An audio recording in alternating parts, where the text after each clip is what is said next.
ഡബ്ല്യുഡബ്ല്യുഇയിലെ super താരത്തിനെ തന്നെ ഡബ്ല്യുഡബ്ല്യുഇയുടെ main അധികാരികളായിട്ടുള്ള wins McMahon ചതിച്ചിട്ടുണ്ടായിരുന്ന ഒരു കഥയുണ്ടായിരുന്നു. ഇതൊരിക്കലും സ്റ്റോറി ലൈനിന്റെ ഭാഗമല്ല, സ്റ്റോറി ലൈൻ അല്ലാതെ റിയൽ ലൈഫിൽ കാണികളുടെ മുൻപിൽ വെച്ച് വിൻസ് ചതിച്ച കഥ. അതായിരുന്നു മോൺട്രിയൽ സ്ക്രൂ ജോബ്. നിങ്ങളിൽ കുറച്ച് പേരെങ്കിലും കേട്ടിട്ടുണ്ടായിരിക്കും എന്താണ് മോൺട്രിയൽ സ്ക്രൂ ജോബ് എന്ന്. ആ മോൺട്രിയൽ സ്ക്രൂ ജോബിനെ കുറിച്ചാണ് നമ്മൾ ഡീറ്റെയിൽ ആയിട്ട് ഈ വീഡിയോയിലൂടെ പറയാൻ വേണ്ടി പോകുന്നത്. ബ്രാറ്റ് ഹാർട്ട് എന്ന് പറഞ്ഞിട്ടുള്ള ഡബ്ല്യുഡബ്ല്യുഇയിൽ ഏറ്റവും മികച്ച രീതിയിൽ കളിച്ചിട്ടുണ്ടായിരുന്ന റെസ്ലറെ ഡബ്ല്യുഡബ്ല്യുഇ ഒഴിവാക്കിയ 3 ജിച്ചി ദിവസം. Welcome to Saturday night story. ഇതുപോലെയുള്ള വീഡിയോകൾക്ക് വേണ്ടി വീഡിയോ ലൈക്ക് ചെയ്യണമെന്ന് അഭ്യർത്ഥിക്കുന്നു.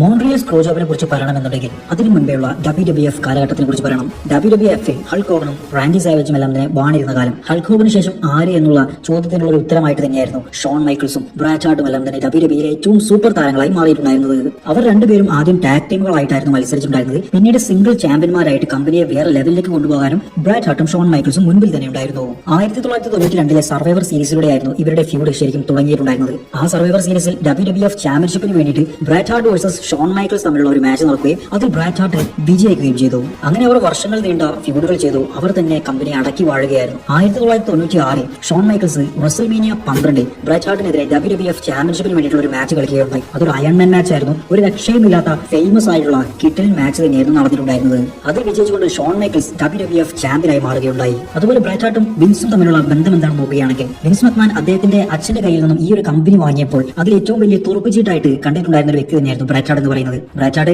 അദ്ദേഹത്തിന്റെ അച്ഛന്റെ സ്ഥാനത്ത് തന്നെയാണ് വിൻസിനെ കാണുന്നത് എന്നെല്ലാം തന്നെ പലതവണ പറഞ്ഞിട്ടുണ്ടായിരുന്നു. ഇങ്ങനെ ബ്രാറ്റ് ഹാർട്ടും ഷോൺ മൈക്കിൾസും ഡബ്ല്യുഡബ്ല്യുഎഫ് അടക്കി വാണിരുന്ന സമയത്ത് തന്നെയായിരുന്നു WCW ഉയർത്തെഴുന്നിട്ട് വന്നിട്ടുണ്ടായിരുന്നത്. അങ്ങനെ ഒരു പുതിയ കമ്പനി വരികയും WCW വേഴ്സസ് WWF തമ്മിലുള്ള ഒരു വൻ ഫ്യൂഡ് അവിടെ ക്രിയേറ്റ് ആവുകയും ചെയ്തു. WWFിലെ ഏറ്റവും ഹോട്ട് സൂപ്പർ സ്റ്റാർ എന്നുള്ള രീതിയിൽ ബ്രാറ്റ് ഹാർട്ടിന് WCW ഓഫർ ചെയ്തിട്ടുണ്ടായിരുന്നത് $9 മില്യൺ ഡീൽ തന്നെയായിരുന്നു. 3 വർഷക്കാലത്തേക്ക് $9 മില്യൺ തരാമെന്നുള്ളതായിരുന്നു ബ്രാറ്റ് ഹാർട്ടിനോട് പറഞ്ഞത്. ഈ ഒരു പ്രൊപ്പോസൽ ഒഴിവാക്കാൻ വേണ്ടിയിട്ട് വിൻസ് മക്മാൻ ബ്രാറ്റ് ഹാർട്ടിന് കൊടുത്തിട്ടുണ്ടായിരുന്നത് 20 വർഷക്കാലത്തെ WWFിന്റെ കോൺട്രാക്ട് ആയിരുന്നു. 20 വർഷക്കാലം എങ്ങോട്ട് പോകണ്ട, WWFിൽ തന്നെ നിന്നാൽ മതി എന്നായിരുന്നു പറഞ്ഞിട്ടുണ്ടായിരുന്നത്. അത്രത്തോളം ബ്രാറ്റ് ഹാർട്ടിനെ പിടിച്ചു വെക്കാൻ വേണ്ടിയിട്ട് വിൻസ് ശ്രമിച്ചിട്ടുണ്ടായിരുന്നു. ഈ കഥ നടക്കുന്നത് ആറ്റിറ്റ്യൂഡ് എല്ലാം തന്നെ വരുന്നതിന് മുൻപേ ആണെന്നുള്ളത് ഓർക്കണം. അങ്ങനെ 20 വർഷത്തെ കോൺട്രാക്ട് അക്സെപ്റ്റ് ചെയ്തുകൊണ്ട് ബ്രാറ്റ് ഹാർട്ട് പറഞ്ഞു. പക്ഷെ കുറച്ച് കാലങ്ങൾക്ക് ശേഷം ഭയങ്കര ഫിനാൻഷ്യൽ പ്രശ്നങ്ങൾ വിൻസ് മക്മാനും WWFിനും വന്നപ്പോൾ അവർ തന്നെ ബ്രാറ്റ് ഹാർട്ടിനോട് പറഞ്ഞു, 20 വർഷത്തെ കോൺട്രാക്ട് ഒന്നും നമുക്ക് തരാൻ കഴിയില്ല, അതുപോലെ വേണമെന്നുണ്ടെങ്കിൽ WCWയിലേക്ക് എല്ലാം തന്നെ പോയിക്കോ എന്നുള്ള രീതിയിലുമായിരുന്നു വിൻസും WWFും ബ്രാറ്റ് ഹാർട്ടിനോട് പറഞ്ഞത്. താൻ വിശ്വസിച്ച് വന്നിട്ടുണ്ടായിരുന്ന കമ്പനി തന്നെ ചതിച്ച രീതിയിലുള്ള ഒരു കാര്യം തന്നെയായിരുന്നു അവിടെ ശരിക്കും ബ്രാറ്റ് ഹാർട്ട് നേരിട്ടത്. ഈ 20 വർഷത്തെ കോൺട്രാക്ട് കൊടുക്കാൻ കഴിയില്ല എന്ന് വിൻസ് പറഞ്ഞപ്പോൾ ബ്രാറ്റ് ഹാർട്ട് ആയിരുന്നു WWF ചാമ്പ്യൻ ആയിട്ടുണ്ടായിരുന്നത്.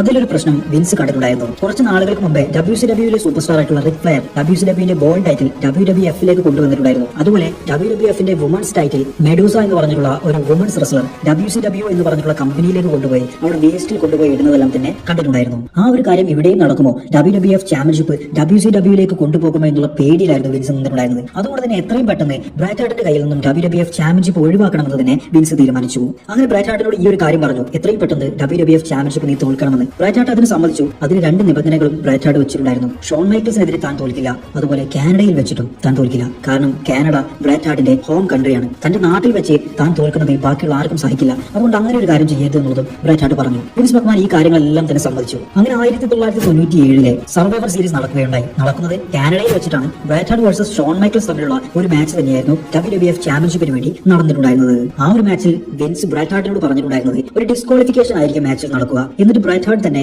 ചാമ്പ്യൻഷിപ്പ് റീറ്റെയിൻ ചെയ്യുന്നത് തന്നെയായിരുന്നു. പക്ഷേ ബ്രാറ്റ് ഹാർട്ട് അറിയാതെ വിൻസും ഷോൺ മൈക്കിൾസും ബാക്കി കുറച്ച് പേരും കൂടി ചേർന്നുകൊണ്ട് ബ്രാറ്റ് ഹാർട്ടിനെ അവിടെ ചതിക്കുകയായിരുന്നു. ചതിക്കാൻ വേണ്ടിയായിരുന്നു അവരുടെ പ്ലാനുകൾ മുഴുവൻ. ആ ഒരു മാച്ചിന്റെ ഏറ്റവും അവസാനം ഷോൺ മൈക്കിൾസ് ബ്രാറ്റ് ഹാർട്ടിന്റെ ഷാർപ്പ് ഷോട്ടർ എന്ന് പറഞ്ഞിട്ടുള്ള ഫിനിഷിംഗ് മൂവ് ബ്രാറ്റ് ഹാർട്ടിനെ തന്നെ ചെയ്തു. അപ്പോൾ ഉണ്ടായിരുന്ന റഫറിയും വിൻസ് പറഞ്ഞത് കേട്ട് ബ്രാറ്റ് ഹാർട്ട് തോറ്റു കൊടുക്കുന്നതിന് മുൻപേ തന്നെ അവൻ സബ്മിറ്റ് ചെയ്തു, അവൻ സബ്മിഷനിലൂടെ തോറ്റു തന്നു എന്ന് പറഞ്ഞിട്ട് അവിടെ ബെല്ലടിക്കുകയുണ്ടായി. അതായത് ഷോൺ മൈക്കിൾസ് വിജയിച്ചു എന്നുള്ളത് അനൗൺസ് ചെയ്തു. പക്ഷേ ബ്രാറ്റ് ഹാർട്ട് തോറ്റു കൊടുത്തിട്ടില്ല എന്നുള്ളത് ഫാൻസ് മുഴുവൻ കണ്ടത് തന്നെയാണ്. ബ്രാറ്റ് ഹാർട്ടിനും എന്താണ് ഇവിടെ സംഭവിച്ചത് എന്നുള്ളത് മനസ്സിലായില്ല. അദ്ദേഹം അരിശം കൊണ്ട് നിൽക്കുകയാണ്. തന്റെ നാട്ടിൽ വെച്ച് ഷോൺ മൈക്കിൾസിന്റെ കൂടെയായിരുന്നു താൻ തോറ്റിട്ടുണ്ടായിരുന്നത് എന്നുള്ള കാര്യങ്ങളെല്ലാം തന്നെ ആലോചിച്ച് ബ്രാറ്റ് ഹാർട്ട് അരിശം കൊണ്ട് വിൻസ് മക്മാന്റെ മുഖത്തേക്ക് തുപ്പുന്ന ബ്രാറ്റ് ഹാർട്ടിനെ നമ്മൾ കണ്ടു. ഇത് മാത്രമായിരുന്നില്ല, അവിടെ നിന്നും പോകുന്ന വഴിക്ക് ക്യാമറയിൽ മുഴുവൻ നോക്കി WCW എന്നുള്ളത് ചാൻഡ് ചെയ്തുകൊണ്ടായിരുന്നു ബ്രാറ്റ് ഹാർട്ട് പോയത്. പിന്നീട് ഈ കാര്യങ്ങൾക്കെല്ലാം തന്നെ ശേഷം വിൻസും ബ്രാറ്റ് ഹാർട്ടും കൂടി ബാക്ക് സ്റ്റേജിൽ വെച്ച് കണ്ടുമുട്ടുകയുണ്ടായി. അപ്പോൾ അദ്ദേഹം പറഞ്ഞിട്ടുണ്ടായിരുന്നത് ഞാൻ ഇനി ഈ കമ്പനിയിൽ നിൽക്കുന്നില്ല. അപ്പോൾ വിൻസ് അത് സമ്മതിച്ചില്ല. അങ്ങനെ ബ്രാഡ് ഹാർട്ടിന് വീണ്ടും ദേഷ്യം കൂടി വിൻസിന്റെ ബോംബക്കിട്ട് ഒരു ഇടി കൂടി കൊടുത്തിട്ടായിരുന്നു, അതും റിയൽ ആയിട്ട് ഒരു ഇടി കൊടുത്തിട്ടായിരുന്നു ബ്രാഡ് ഹാർട്ട് അവിടെ നിന്നും പോയത്. ഈ ഒരു കാര്യം ബ്രാഡ് ഹാർട്ടിന് മാത്രമായിരുന്നില്ല, അന്നത്തെ ലോക്കർ റൂമിൽ ഉണ്ടായിരുന്ന അണ്ടർടേക്കർ, മിക് ഫോളി, അങ്ങനെയുള്ള ഒരുപാട് പേർക്കും ഈ കാര്യങ്ങളൊന്നും തന്നെ ഇഷ്ടപ്പെട്ടിട്ടില്ലായിരുന്നു. ബ്രാഡ് ഹാർട്ടിനെ ഇങ്ങനെ തോൽപ്പിച്ചതിന്റെ പേരിൽ മിക് ഫോളി എല്ലാം WWFന്റെ ഒരുപാട് ഷോകൾ ബോയ്ക്കോട്ട് ചെയ്തിട്ടുണ്ടായിരുന്നു. ഷോകളിൽ പങ്കെടുക്കില്ല എന്നെല്ലാം തന്നെ പറഞ്ഞിരുന്നു. ഹാർട്ടിന്റെ കൂടെ Jim Neidhart, Davey Boy Smith, Rick Rude എന്നിവരെല്ലാവരും കൂടി WCWയിലേക്ക് ചേക്കേറുകയുണ്ടായി. എന്തുകൊണ്ടാണ് ഇങ്ങനെ ഒരു കാര്യം വിൻസ് ചെയ്തത് എന്നുള്ളത് വിൻസിനോട് തന്നെ ജനങ്ങൾ ചോദിച്ചപ്പോൾ വിൻസ് പറഞ്ഞത് ഒരൊറ്റ കാര്യമായിരുന്നു, അവനത് തോറ്റു കൊടുത്താൽ മതിയായിരുന്നു. തോറ്റു കൊടുക്കില്ല എന്നുള്ളത് അവൻ വാശി പിടിച്ചപ്പോൾ എനിക്ക് അവനെ തോൽപ്പിക്കേണ്ടി വന്നു. ബ്രാഡ് ഹാർട്ട് കാരണം അദ്ദേഹം തന്നെ സ്ക്രൂ ചെയ്യപ്പെട്ടു എന്നുള്ളതായിരുന്നു വിൻസിന്റെ മറുപടി. WWFിലെ ഏറ്റവും വലിയ താരമായിട്ടുണ്ടായിരുന്ന ബ്രാഡ് ഹാർട്ട് WCWയിൽ ഡിസംബർ 1997 പോയിട്ടുണ്ടെന്നുണ്ടെങ്കിലും WCWയുടെ ക്രിയേറ്റീവ് ടീമിന് നല്ലൊരു സ്റ്റോറി കൊടുക്കാൻ കഴിഞ്ഞിട്ടില്ലായിരുന്നു. അങ്ങനെ 2 വർഷം എങ്ങനെയൊക്കെയോ തള്ളി നീക്കി 1999 ഗോൾബർഗിനെതിരെ ഒരു മാച്ച് കളിച്ചതിലൂടെ ബ്രാഡ് ഹാർട്ടിന് ഇഞ്ചുറി ആവുകയും അദ്ദേഹം 2000 റെസ്ലിംഗ് റിംഗിൽ നിന്നും റിട്ടയർ ചെയ്യുകയും ചെയ്തു. താൻ WWF വിട്ടു പോയിട്ടില്ലായിരുന്നുണ്ടെങ്കിൽ തന്റെ ബ്രദറായിട്ടുള്ള ഓവൻ ഹാർട്ട് 1999 റിംഗിൽ വീണ് മരണപ്പെടില്ലായിരുന്നു എന്നുള്ളതും ബ്രാഡ് ഹാർട്ട് ഒരിക്കൽ പറയുകയുണ്ടായി. എന്തായിരുന്നു ഓവൻ ഹാർട്ടിന് സംഭവിച്ചത്? എങ്ങനെയാണ് ഓവൻ ഹാർട്ട് റിംഗിൽ വീണ് മരിച്ചത്? ഇതിന്റെ കഥ നമുക്ക് നോക്കാം വരും ആഴ്ചകളിൽ. മോൺട്രിയൽ സ്ക്രൂ ജോബിന്റെ കഥ നിങ്ങൾക്ക് ഇഷ്ടപ്പെട്ടിട്ടുണ്ടെന്ന് വിചാരിക്കുന്നു. ഇനിയും ഇതുപോലെയുള്ള കഥകൾ വേണമെന്നുണ്ടെങ്കിൽ ദയവായി ചാനൽ സബ്സ്ക്രൈബ് ചെയ്യണമെന്ന് അഭ്യർത്ഥിക്കുന്നു.